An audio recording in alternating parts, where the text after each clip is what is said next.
That's one of I love that. I love having that Tully. Yeah, like the jug.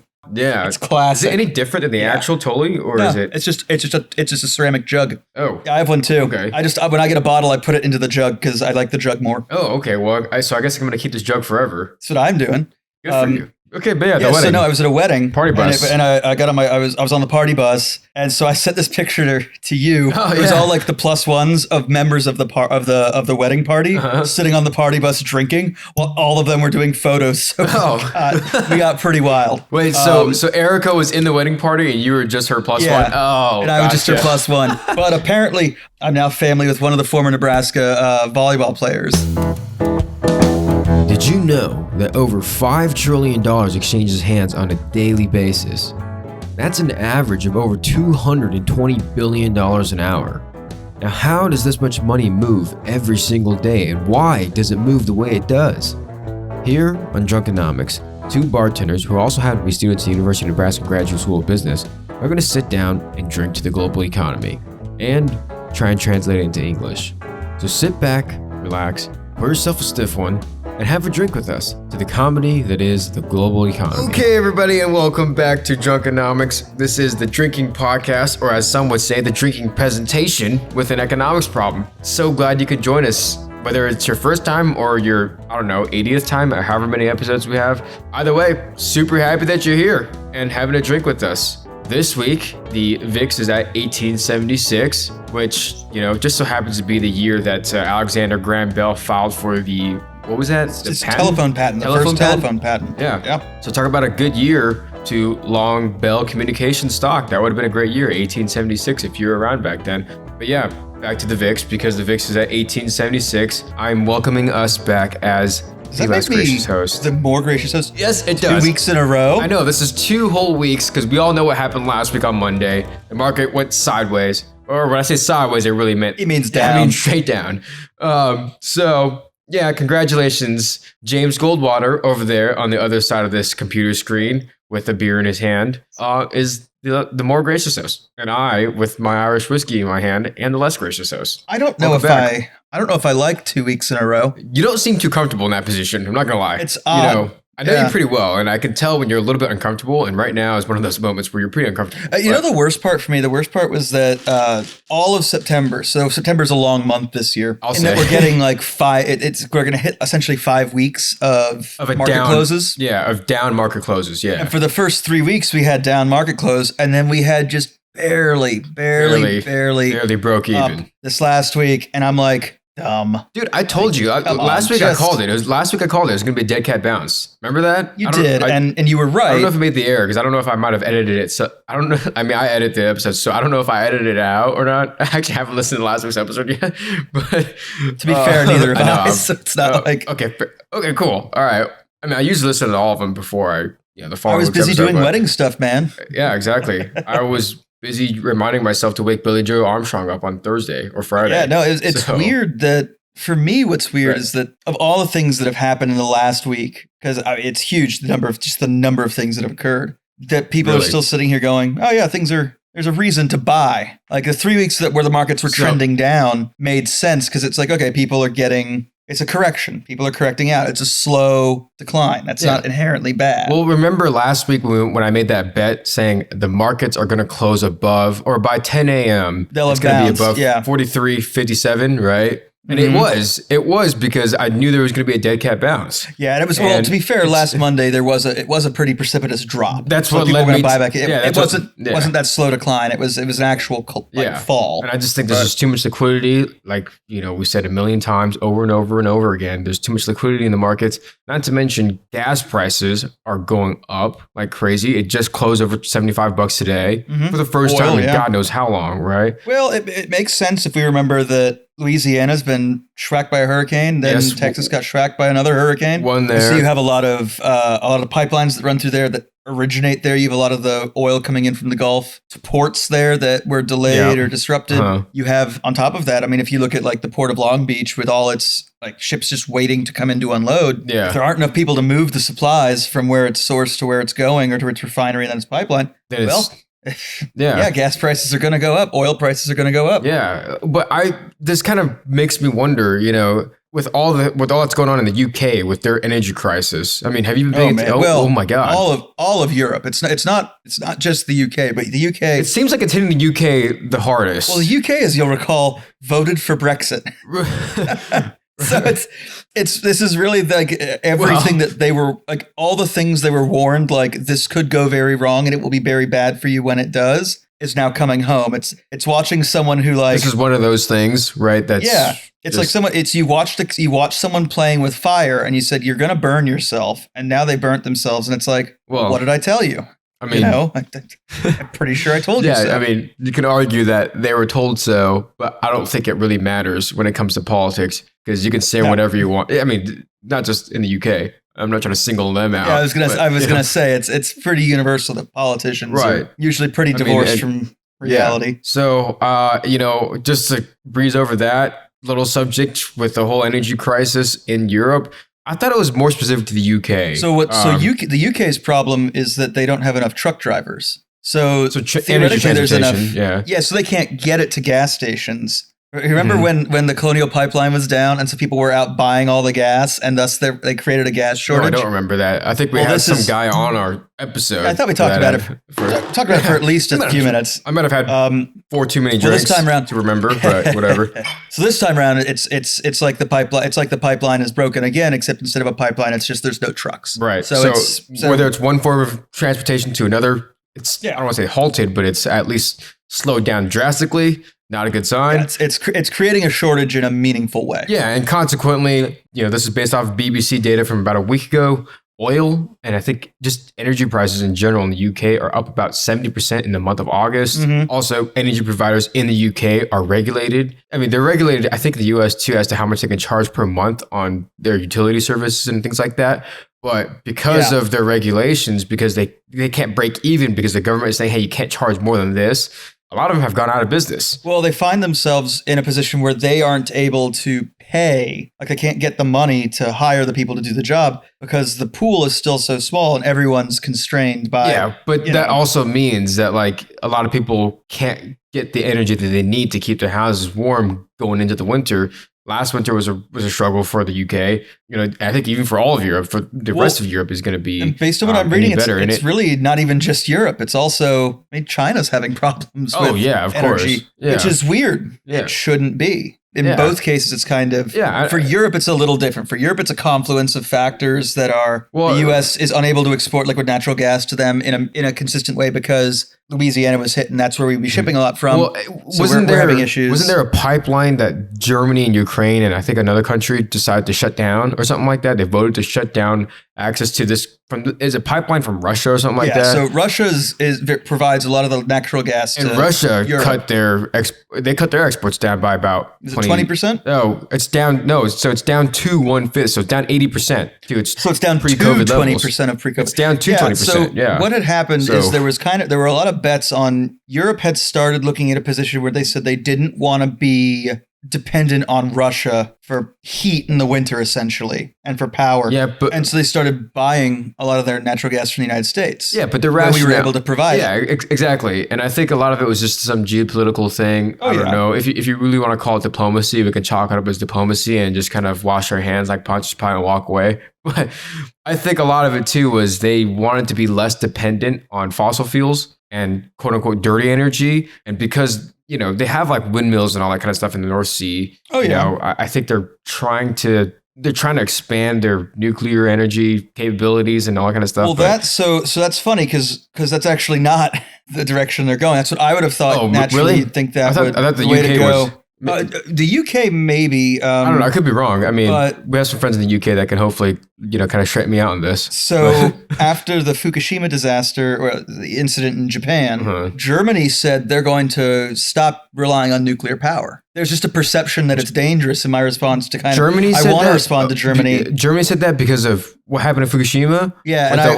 I feel like someone needs to explain. That was so long ago. I mean, that was but they said they're going to, but it takes a while to move, to build infrastructure, move off a power source. Fair. But I feel like someone needs to point out to Germany, you don't have, to my knowledge, you don't have a whole lot of earthquakes and you definitely don't have tsunamis. So you're going to be fine. I don't know. Maybe Angela Merkel thinks that they do have earthquakes and tsunamis. I think it's actually just a response to public pressure. Russia, the public. Right. Obviously, like everybody wants their own government in the world to be more clean and all that kind of stuff, which, this is kind of our way of slowly moving into China because their energy is obviously not very clean. No, they're coal. They're a huge amount of thermal coal. A lot of pollution in China. They were wearing masks before the pandemic. That's how bad the pollution is over there. Pros and cons, Yeah. But the Chinese dependence on coal, specifically Australian coal for power. Yeah. This is where so when I say Europe is kind of which they remember stopped importing last December.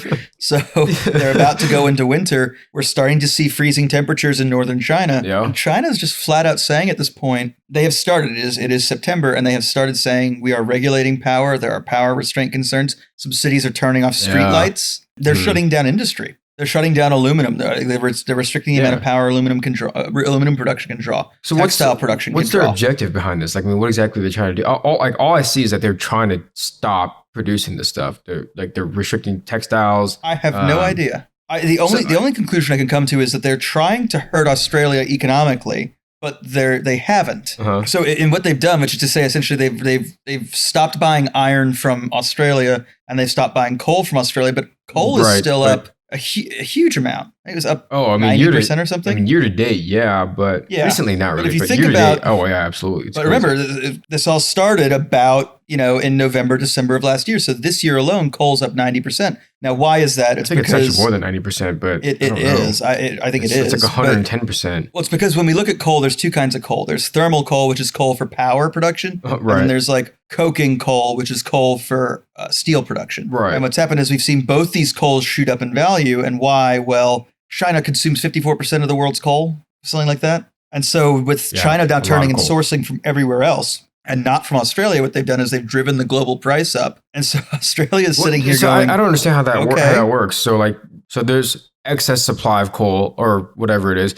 Why does coal go up? Does it go up because China says, hey, we're on schedule to stop importing so much coal? Because of that, a lot of coal producers decide to slow down coal production. And is that why coal prices are going up? It's actually what's happened is China's still dependent on coal reactors. They're trying to move to different energy sources, but it's going to take a long time before they're there. Well, but for some reason, they also don't want to do business with the Western developed world. So countries like Australia, right? So they still need the coal, but they've said we won't buy it from Australia. So now they have to go and try and piece it together from smaller coal suppliers. Okay, that makes a lot of sense. Driving up the global price of coal because other people who were buying from them are now having to compete. But that's almost manipulative. Actually, no, that's not almost. That's exactly what it is. It's a manipulation. It's manipulative. It's a refusal to buy from one person and thus affecting the global price.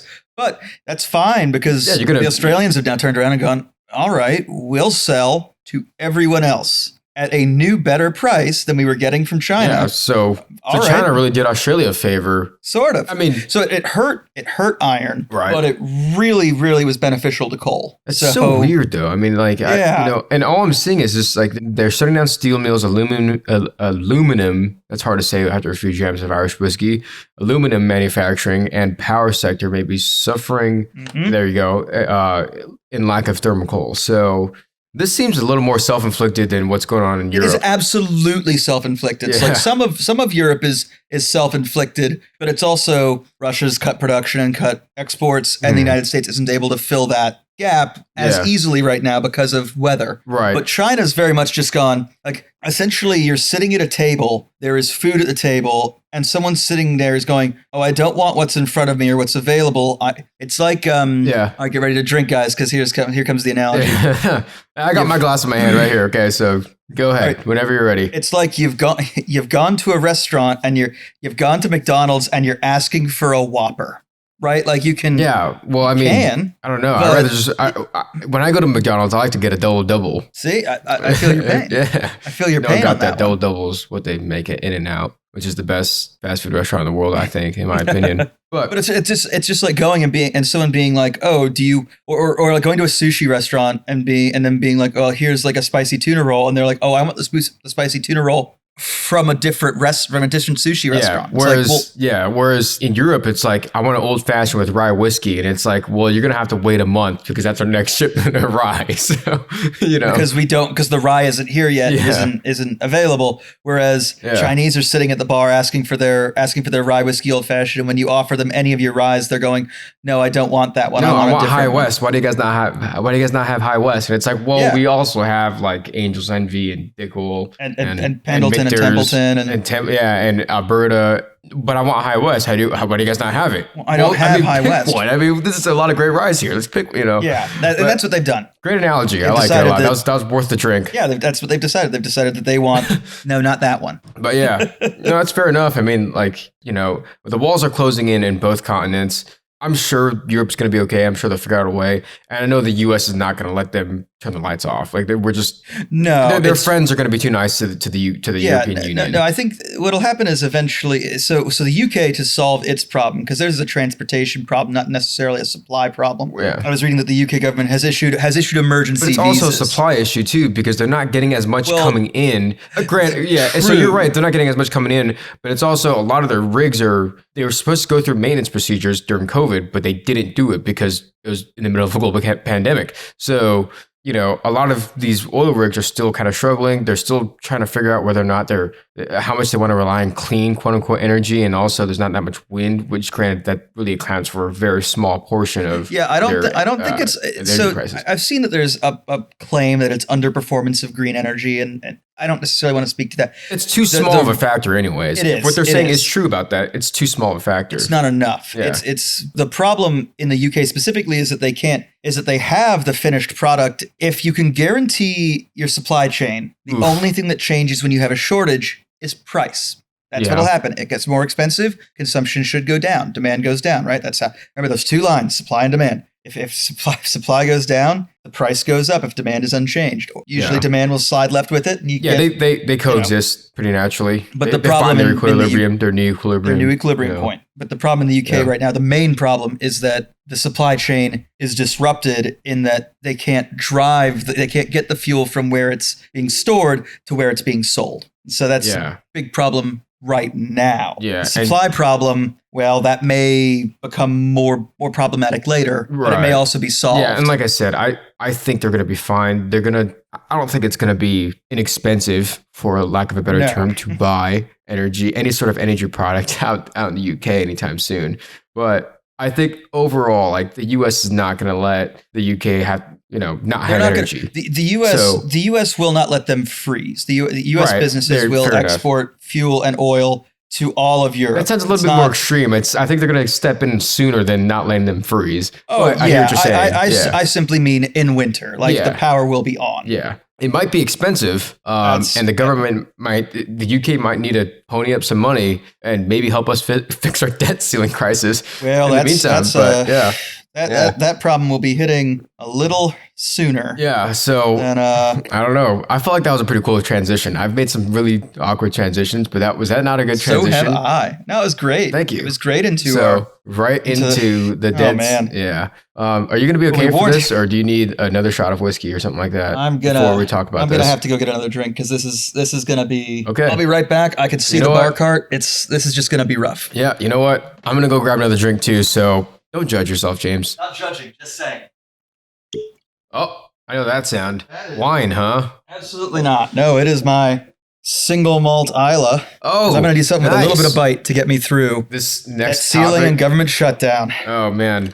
Well, I'm still sticking with the whole Tully Dew from this. I do love a Tully. I love this packaging. From the whiskey jug. I do too. It's amazing. It's my favorite thing. I just love that whiskey jug. Yeah, it's packaged a lot. Kind of like it's packaged kind of like U.S. debt. It's packaged in lots of I don't even know how bonds are traded. That's how little I know about trading bonds. But they're priced in hundreds, right? So the quote for bonds. Yeah, they're usually bought and sold in bundles, substantial bundles. Yeah, I forget the bundle amount, but I know the quote for bonds is in hundreds. So if you see a bond that's quoted at $99, then that means it's trading at discount. And if it's like at $104, then that means it's trading at a premium. Bringing this to US bonds, I wanted to start this discussion by talking about the 10-year, which reached a whopping 150.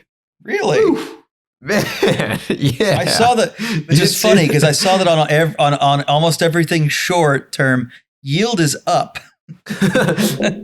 Which is what I was seeing. Yeah. So as we remember, guys, when yield's up, prices are down, which means that people don't want to buy it because they don't know if it'll be good when they go to collect in October. Yeah, exactly. So, and why do prices go down? Because there's no demand. So it's kind of like a stock. If you buy Apple at 150 and you're like, man, this stock sucks, I want to sell it. You know, in the market, there's more participating sellers than buyers. And guess what? You're probably going to get less than what you paid for it. Kind of like a bond. Yeah. Usually the yield to price ratio is weird for bonds. Like, you know, the lower the price is, the higher the yield is. So if you see the yield crosses above 150, that means the bond's getting cheaper. Yeah. So we're starting to see. Ooh, the Isla? Yeah. The Isla? It was a little warmer than the ice cube, that I wanted the ice cube to get it. Oh, so it's got to settle in? Absolutely, but it's settled whiskey, now. It's finally chilled. It's finally chilled. Good on you. Unlike Mitch McConnell, yeah. No, absolutely not. Not like Mitch McConnell. That's snapping turtle. Yeah. I know it'll damage your suspension, but I'd probably be okay with it. Yeah, so basically what we're referring to, in case you're wondering, is U.S. debt is becoming, I think the way the bonds trade, the bonds really didn't move that much today. They just started a lot higher. Yeah. But they really didn't move much in the grand scheme of things. For me, I think the 30th will kind of be that. So September 30, so that's what? Yeah, so it's this coming Thursday. And is that the deadline for when, because I know the other infrastructure bill, not the bipartisan one, which I have my questions about whether or not it can actually be called a bipartisan bill. But regardless, the other bill, is it the reconciliation bill that's Thursday, or is it not? Because it's another $3.5 trillion. It's the $3.5 trillion infrastructure bill that'll be voted on in the Senate. That rings a bell.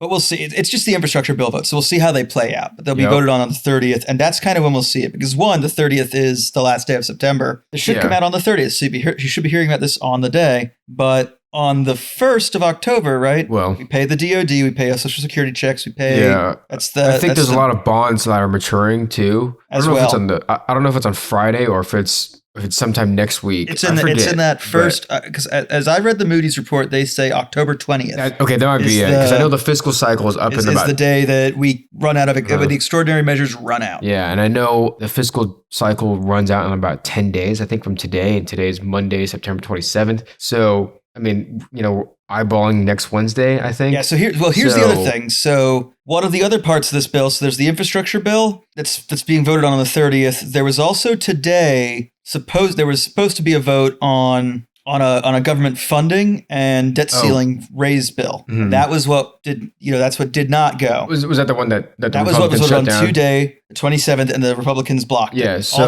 all 50 Republican senators voted against the House approved legislation. Yep. That was supposed to suspend the debt ceiling through December of 2022 and fund the government through December 3rd, which means that as of October 1st, the U.S. federal government is shut down. Yeah. Well, hold on. So let's back up before. That was a great rundown, and I really appreciate you doing that. Yeah. And I hate to get us way off topic, but let's back up to it's fine. How we got ourselves into this little predicament in the first place, in case people didn't listen to our actual debt ceiling episode from, I think, 2 months ago or whatever it was. So this is back in August 2019. The debt ceiling was suspended. I remember who was president back then. Different president. So it was suspended back then, and a bipartisan. And normally when debt ceiling suspensions happen, or whenever Congress decides to raise the debt limit, it's usually a bipartisan thing, and they usually just all right, done. Right. Here's what I will point out: when there is a Democratic president, the Republicans tend to become very concerned with the debt. And so that's why we had 2011, 2013, and now I think we're having this. Right. When there is a Republican president, but Democrats tend to look at reality and are willing to raise the debt ceiling. Yeah. And this is kind of the same movie as we saw. I don't want to say 2013. Absolutely. I don't really know what happened in 2013, but 2011. It's 2011. It was a decade ago. Yeah, it's the same exact. In fact, movie. if you look at the House and the Senate, it's the same.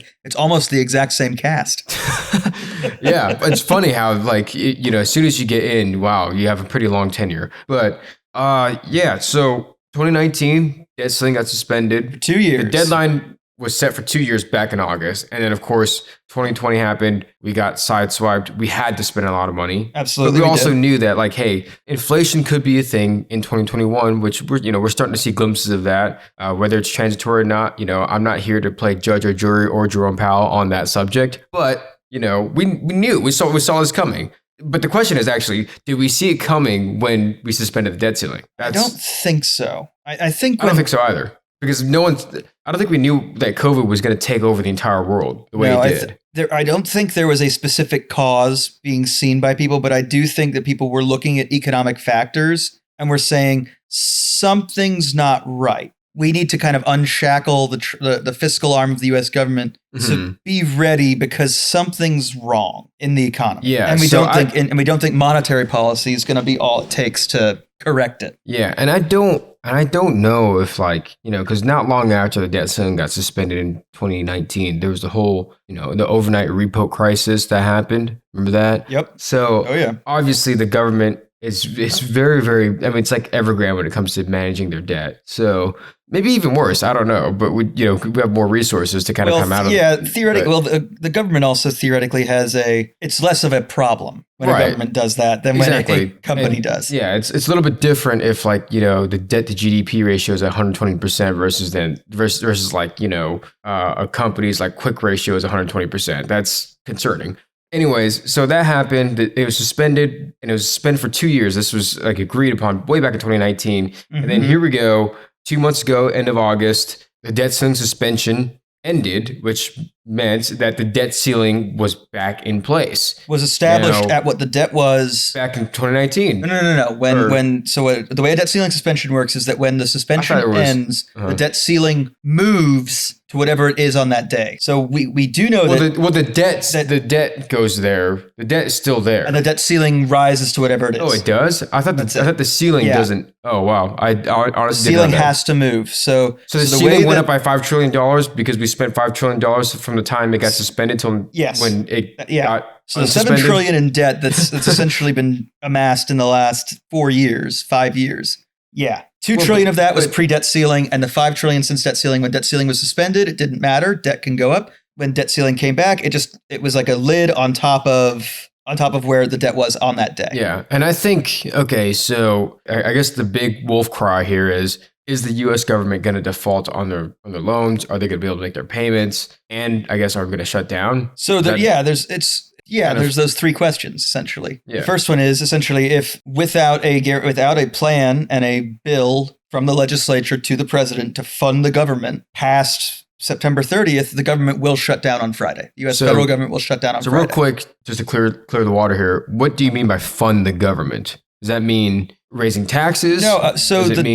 Being able to issue new debt? Let me start with what the debt ceiling actually is, because I think that'll answer kind of a few of the questions. So the debt ceiling is essentially, it is the total amount of debt that the federal government is allowed legally to issue, right, in order to pay our bills. So in order to pay for operations, the debt ceiling just says the United States may have no more than $28 trillion of debt. If we raised it to $29 trillion, it's essentially the U.S. government may not have more than $29 trillion. So we can issue another $1 trillion of debt if we have gap. Or if they totally suspend it or remove the debt ceiling, it becomes the United States government has no limit on debt to fund, right? So obviously you go to deficit spending and debt spending when you don't have enough tax receipts. So obviously there's a problem. You have to do something about that. Yeah. So when I say to fund the government requires money to run. The purse strings are held by Congress. It's one of their main constitutional jobs is to control the purse strings. Yeah. And when I say the government requires funding, I mean you have every federal employee needs to be paid. Yeah. Social Security needs to be paid. They need to raise money to pay for that. Well, they don't need to raise money. They just need to say that they're going to spend it. Like the government needs to essentially say, well, if they say they're going to spend it, then Congress will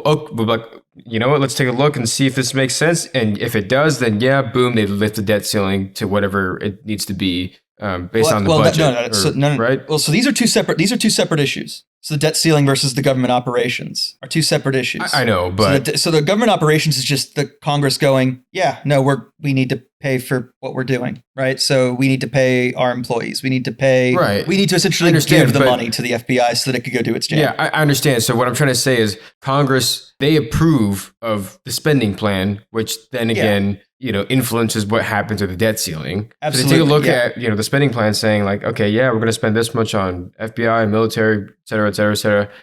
This is how much it might cost. And then they approve it. And if it approves, then boom, the debt ceiling goes up. Yes. So that's one of the great things about the way the budget system works in the US is that when a budget is passed, it raises the debt ceiling automatically by the amount that isn't already being paid for, because essentially the premise here is that you can't agree to spend money without raising debt ceiling to pay for it if you need to use debt spending. Exactly. And I didn't know that the debt ceiling, I didn't know that once the suspension ends, that the debt ceiling actually goes up to what it currently is. So whatever. It's not like when they suspended it and then spent all that money and drove the debt up, then suddenly when the debt ceiling came back, they were like, oh yeah, we're also $5 trillion in debt beyond the ceiling, because that it wouldn't work. That would have been devastating. Yeah. So to put it mildly. Yeah. So, a lot of you might be wondering where does the government get this money from if the debt ceiling is suspended and they finance $5 trillion of operations to get everybody through COVID and all that kind of stuff? Where do they get the money from? Well, it's bonds. So all that debt is just from the issuance of script. Usually. Government bonds. No, that's it. That's really the only method. The government has two income sources, really: taxes and bonds. Well, yeah, but they also have the Treasury that can. Well, the Treasury issues bonds. I know, but I'm just saying, with the whole Fed Reserve printer thing, they printed a ton of money. Well, that's a monetary issue. It's not a fiscal issue. But part of what financed the whole $5 trillion thing, I mean, wasn't the Federal Reserve and them printing all this money? Didn't that kind of help finance the $5 trillion plan that got us all through COVID? So the Federal Reserve did one thing, which was to say they lowered interest rates to basically zero. Yep. They created a whole lot of loaning windows. They started buying and selling things through different organizations and banks and became a loaner of last resort before last. So that really has nothing to do with U.S. debt. That's a totally separate chunk. Oh, okay. That's more of just an inflationary thing. Yeah, that's the Federal Reserve's balance sheet. Which is totally divorced. Which is totally divorced from U.S. national debt. But that's another topic too. Absolutely, it is. Oh my God. But the U.S. national debt, if we look at that 28 trillion, that 7 trillion in the last, that 5 trillion in the last 2 years. But it's really the last year and a half. Yeah, what that was the federal government just sitting there and saying, issue debt to get the money and then spend it. So the Great Depression in 2008, 2020, you saw the government step in and start doing things. So in 2008, the big one was there was all these infrastructure bills to build highways, to build roads, to fix and maintain sidewalks, stuff that had to be done that would cost money, and that in doing so would theoretically create jobs. Theoretically, yeah. Right, but they do. I mean, then it's not really theory. They actually do create jobs, but it's a lot of it just contract work. So yeah, but then the premise is that it puts money into the system from the government. Yeah, and that adds to the velocity of money, and then there's more money out there, so it's being spent in multiple places. So you might create one job, but the fall-on effects would be that you create 5 or 6 more from people servicing the contract that you issued. You get paid, so now you want to go get a haircut. Now you want to go get a haircut, and now a barber gets paid. And now the barber gets paid. Yeah. And then the barber needs to buy ice cream for their kid. So now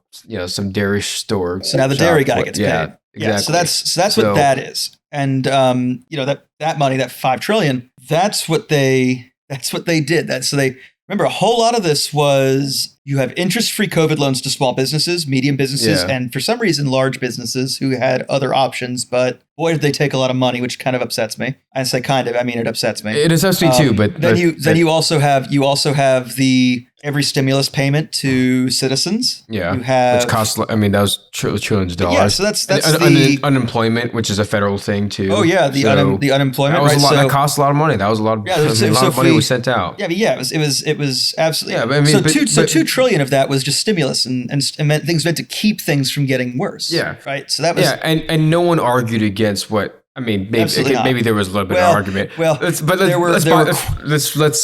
past that. What I'll say is there were quite a few Republicans who voted against it, and then when it passed, despite them, they turned around and said, "Look what we got for our states." And it's like, what? Fair, it was disingenuous at best. Anyways, now we're facing the situation where we might default because we have so much debt, and apparently the government doesn't have that much cash. Well, we've reached the ceiling. Yeah, and normally what we would do is we would issue more debt to pay off old debt that's coming due. Absolutely. But we can't really do that right now because we've reached that debt ceiling. In fact, remember, we've been in extraordinary measures for a month now. Yeah, how extraordinary has it been? Yeah. Well, it's been interesting because you've seen that investments to retirement programs haven't been made. That cash has been sitting in accounts to be spent when necessary. That's why the real problem comes in October, is because we see that payment on October 1st to the Department of Defense for its fourth essentially the funding for the fourth quarter of the fiscal year. You Yeah. see Social Security checks getting paid out. You see all the Medicare, Medicaid stuff getting paid out. But what I want to do is I want to talk about this movie that we've seen a million times that we saw in 2011, which is the government's going to shut down. I think because it's saying I'm reading this article shut down from Friday. Reuters. Well, hold on. Really, you think so? Do you really think it's going to shut down on Friday? It will shut down on Friday if there is no continuing resolution to fund its operations. Okay, yeah.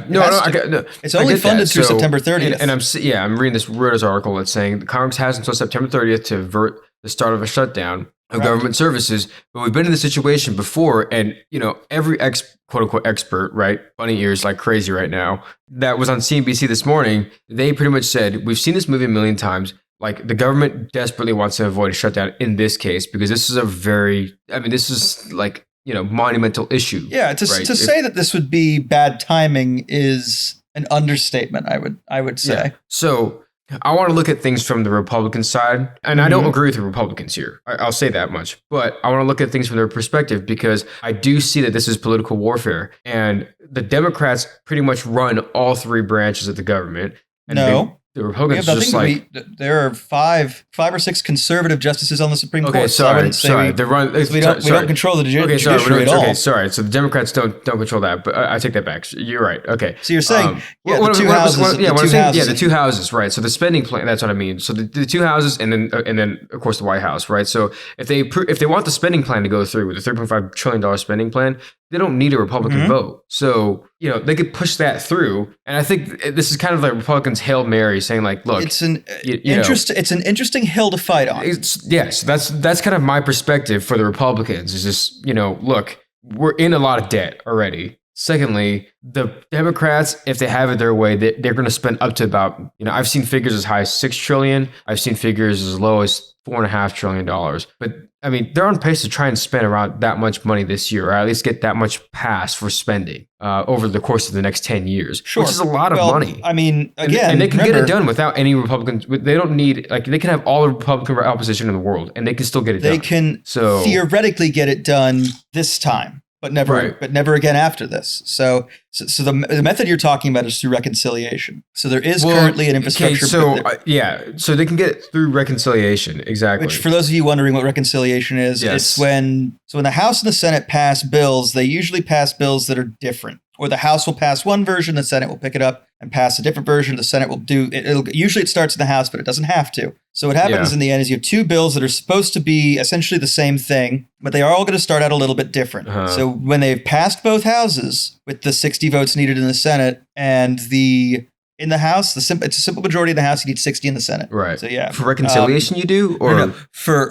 the first passage. Oh, gotcha. Reconciliation is second. Yeah. So reconciliation comes after this. Yeah. So you need to pass a standard bill in the Senate, you need 60 votes. Pass a standard bill in the House, you need 218. You need more than half. You just need simple majority in the House. You need 3/5 in the Senate. Yeah. Once that's passed and you have two versions of the same bill, essentially, what you can do then is you can go in, you can insert something new into the bill, i.e. a debt ceiling raise. Yeah. And then you put it to vote. And then through the reconciliation process, the two laws need to become exactly the same. The House's version and the Senate. And then they get sent back to their houses to be voted on. House still needs to be simple majority. The Senate now on this point only needs simple majority as well. So that's what I'm saying is they don't need any Republican support. You know what I mean? To do this, correct. Yeah. But the Republicans, remember the Republicans and Mitch McConnell has said, we will not vote for a debt ceiling raise. We will not vote for this, or this. And they then say, we also want you to split all this up and vote on it all separately. And it's like, well, you've told us what you're going to do about these things. So I've got some bad news, Mitch. You did tell us your plan. So no, we're not going to do that. This is my perspective, and how my views on this. I do. You know my political views as well. But the government spending is out of control. And I think you're absolutely right when there's a Democratic leader. Granted, Democrats generally spend more. It's not like end all be all, but generally they spend more. Obviously, I would say that's quite a bit of money. I would say that's actually not been true in the last 20 years. But in the last 20 years, but and it's unfair to say because of economic events and all that kind of stuff. So so I'll say that's an unfair statement. But generally speaking, over time, Democrats do spend more. Okay. and I'm acknowledging that was an unfair statement. Okay, so just chill. Okay, just have your eyes scotch and chill. I'm just pointing out for the last 20 years that has not been the case. Yeah, but okay, but 20 years, like how many presidents have we had in the last 20 years? Exactly. So it's a very small sample size. Two Democrats and 2 Republicans. Exactly. That's a very small sample size. Aaron, what I will say is this, and then we can move on. In your lifetime, your statement has not held to be completely true. Fine, fair enough. Okay, but I have read a history book in my life, so that's Sure. also, like I said, it's also unfair because I mean FDR. I mean, God, that guy spent a lot of money. So to be fair, he also had 8 years. He also had He also had not 8 terms. years. He had 4 terms. He had 16. He had almost had 16 years, 15 years as president, and he had the Great Depression. 15 years. And he had a Great Depression and a World War. Yeah. So you're going to spend a lot of money. So that's why I'm saying that was an unfair statement, but it's for the most part pretty true. Anyways, yes, what you're saying is absolutely right. Republicans do like to go after Democrats and say like you guys got to get spending under control. And then when Republicans go in there, they spend a lot of money. And then when they're out, they suddenly go. It's like debt. Who did that? It's very much. I mean, but right now, like the Democrats are trying to spend let's just say $4 to $6 trillion this year, or at least pass that much in spending this year, because there's no way we're going to spend all that this year.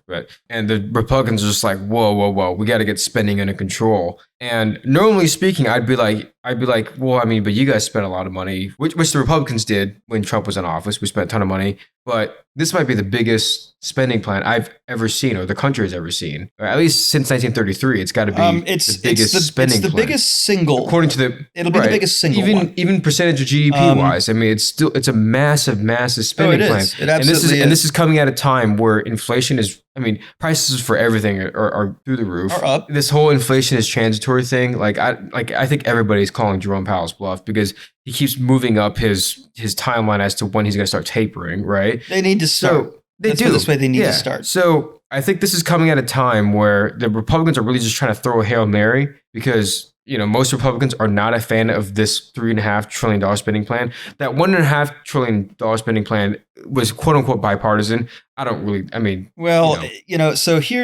this was an interesting thing I was looking at, and it was apparent it was Liz Cheney. So okay, but she was talking to someone. I think she was on Meet the Press, and they asked her. They said, "Well, have any of your other Republican colleagues come up to you and said like, good job standing up for your convictions?" Good job. What did she say? She said, yeah, apparently very quietly, there are a lot of Republicans in Congress who are looking at political reality and economic reality, and they know they have to do something. But the problem is they won't defy leadership and just go do it. Yeah, and they're holding the line with leadership whose interests I do not see how the Senate's blocking of both the government's funding to get us through December. I mean, I don't understand the point of a 2-month bill either. It's a continuing resolution to fund the government. Right. Just come up with a year at a time. It's not. I mean, I know it's harder that I'm going to make this sound, but 2 months? Are you kidding? You want to do this again in 2 months? Yeah. So right before Christmas again. Like you did 4 years ago when a huge number of federal employees were not paid. Was it 2018? It was 3. It was 3. Okay, Trump was president at the time. Yeah. But it was 3 years ago when. Yeah, you're getting old 3 years ago, when I was going to say 4 because by the time this one I think actually kicks off, it'll have been December. Yeah, it'll be 3. Right, yeah. But it's still one of those things where it's like, you want to do this again? You want to have a huge number of federal employees not getting paid through the holidays? They aren't millionaires like you guys. Yeah, unlike honestly, the Congress, who automatically get their pay. No matter what. So it's like, okay, so if they shut down, when they reopen, you get your back pay. But every other federal employee, Congress has to vote on whether or not they'll give it to them, which is ridiculous. And some of them, they tell them they have to report to work. It's it's maddening. It's madness. So this is my view. Is like I get where the Republicans are coming from. The Republicans have outright said, I mean, not Mitch McConnell, but actually no, even Mitch McConnell has come out and said like the U.S. is not going to default. That'd be more catastrophic than anything in the world. They want to make sure that they can pay the par value of the loan when the bonds become due, and whenever they become due, and they want to make sure that everybody gets paid. So my view is like I understand where the Republicans are coming from because they don't want everybody's on the same page in terms of making sure that the government actually doesn't default on loans. But where they're coming from is just it's political warfare. They're playing politics. Let's of course, but so the Democrats. When the U.S. in 2011, when I don't know, coming up with a budget plan saying raise the debt ceiling, and the Republicans going, we're not going to raise the debt ceiling, we just won't help you. That's not the Democrats. To me, that's not the Democrats playing a political game. That's them going, you want to help us do something about this? And the Republicans going, nah. So that's not political. No, but I don't know. But my thing is, I think the Democrats are trying to bake in they're trying to bake in that spending plan. They're trying to bake in their tax plan and whatever social policies that they want to impose. And I would argue, I agree, but they also probably realize they're only going to get one shot, because the next time around, they're not going to have a infrastructure bill that's already in place and voted on that they can pass through reconciliation if they have to. So this is very much like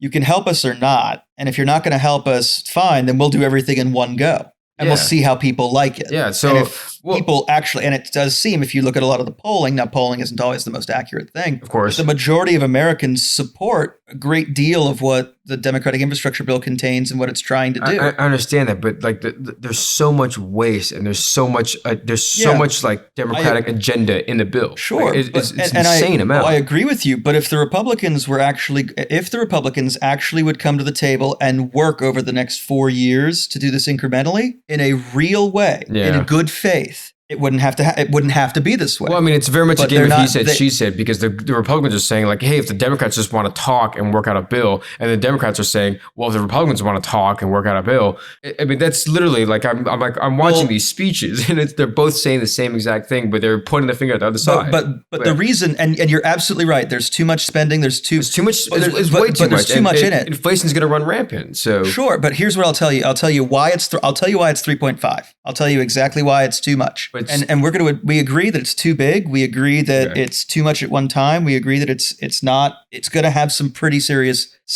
knock-on effects. But the reason it is because after 2008, the stimulus was too small. Yeah. And so the Democrats have learned. They learned that, well, we had a serious problem. The Republicans helped us a little bit. I still feel like, and I understand that you like that study that said that, the size of the stimulus back in 2008 was too small, and it really slowed down the recovery. And the recovery for the average person. The wealthy were fine when the market went back to where it was. I mean, but the economy was problematic. Exactly. So in this case, like, I think the Republicans are for the most part very small government people, right? They're, whenever there's big government dependence, big government, any regulation into your life, they claim to be. Well, right? except for when they really like to invade your personal life. Well, boy, are they worried about who's married to who what doctor. The same could be said about the Democrats and what you're allowed to say and all that kind of stuff. I don't know. Well, I don't know either. So let's call it even. But let's just say this. So.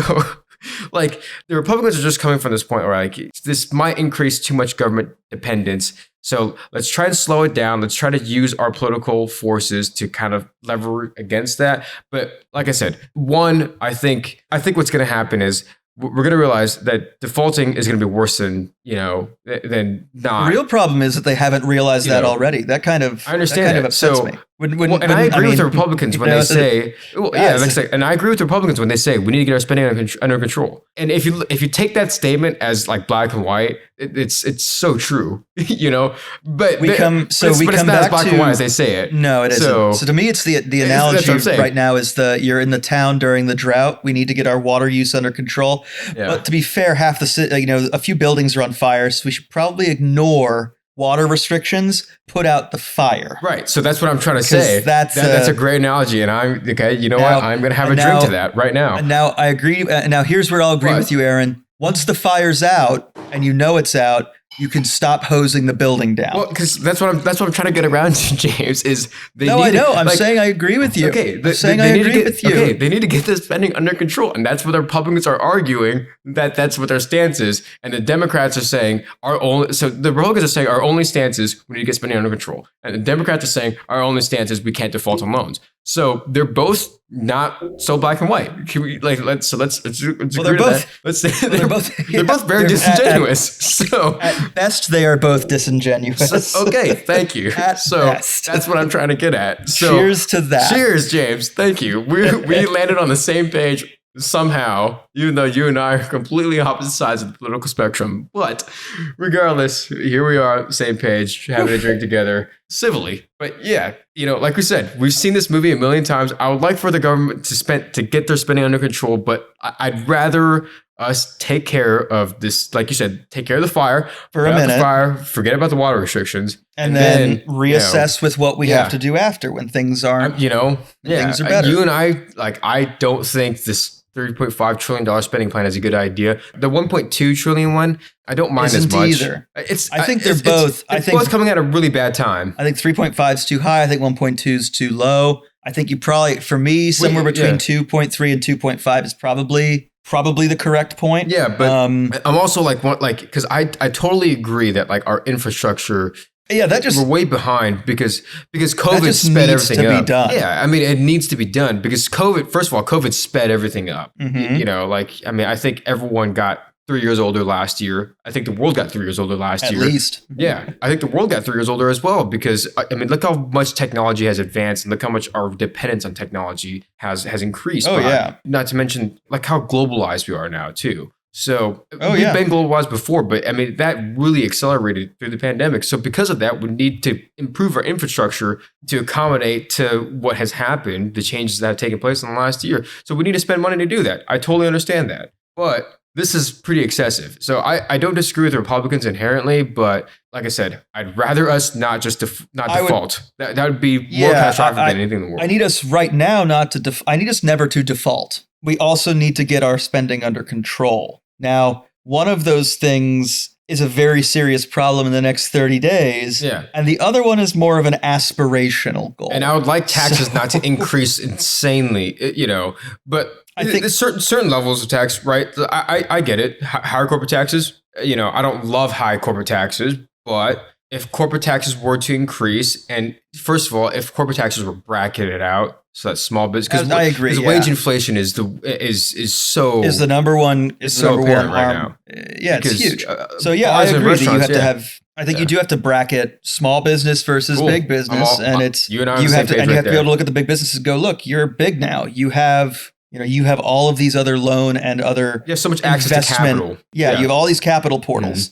Mm-hmm. You don't need this. And then if when they respond like, oh, well, why should we pay you all these taxes? Why don't we just, fine, pay your employees more. That's a tax deductible expense. Do this. That's a tax deductible expense. Build another thing. That's a tax deductible expense. And it employs the people who are building it. So it's very much I'm all for that.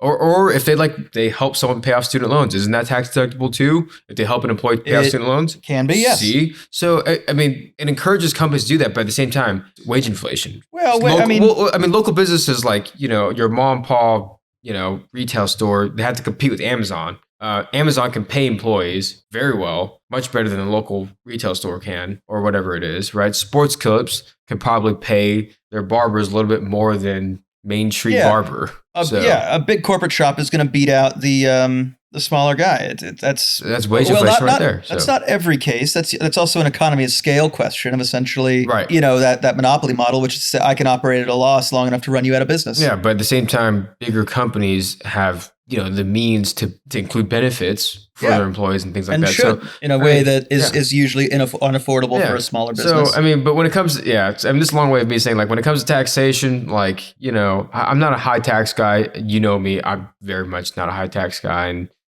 with the passage of these plans, that's what it's going to take. In order to actually finance for these, either our spending will just be out of control and we'll just keep issuing new debt, or taxes will go up, or a combination of the two. To be fair, just continuing to issue debt, that's kind of an underpinning of modern monetary theory, if you really look at it. This idea that that's actually not the problem that classical economics suggests that it is. There's nothing wrong with doing that anymore. Yeah. So now I don't know if I agree with that. But there are, in some of my reading, I don't agree with modern monetary theory as well. But it's just the way it is now. That's apparently some people do, and they have a louder voice than us. exactly. And guess what? Bitcoin doesn't necessarily fix this. So, oh no, Bitcoin fixes this. That's the hashtag on Twitter now, right? I don't know, whatever. Speaking of Twitter, you can find us on Twitter, Instagram, and Facebook at drunkenomical. DRUNKUNOMICAL. Weird way for me to wrap up because we've gone a little longer than we planned. Yeah, we had a great discussion. I think we did. Hopefully you think we did too. Hopefully the drink that you poured for yourself was delicious. Hopefully you didn't finish it all too soon because of all the analogies we made throughout the episode. Yeah. Presentation. Hopefully next week when we get back together, hopefully the VIX is under 18, so I can go back to being less gracious, and we can look at what happened, whether the government's still open. Who knows? Yeah. Did they raise the debt ceiling? Also up for grabs. And then what are markets going to look like? Because I'll be honest, I think that if there isn't spending or if there's uncertainty about what's going to happen or what route the Democrats are going to choose to get this dealt with, I think you start to see markets react in a very negative fashion starting on Friday. Well, to be honest with you, I think the markets don't really care that much. That's just my opinion. So I do. And for me, the reason I think they do is because once you're on October 1st and the government's shut down, here's the first thing. You look at this and you say, okay, the military is getting paid, Social Security is getting paid. If the government runs out of money before the 15th, before the middle of the month, suddenly they're not. Yeah, but so far the markets have not priced that in, and I don't think that's actually going to happen. Well, it's because, like I said, we've seen this movie before. I think the markets, every time it's always right up to the deadline, and then boom, we're okay. But here's the other Everybody problem. hates each other, and everybody hates the deal that they put out. And that's what I think is going to happen. Now, in 2011, the U.S. credit rating was downgraded from AAA to AA+,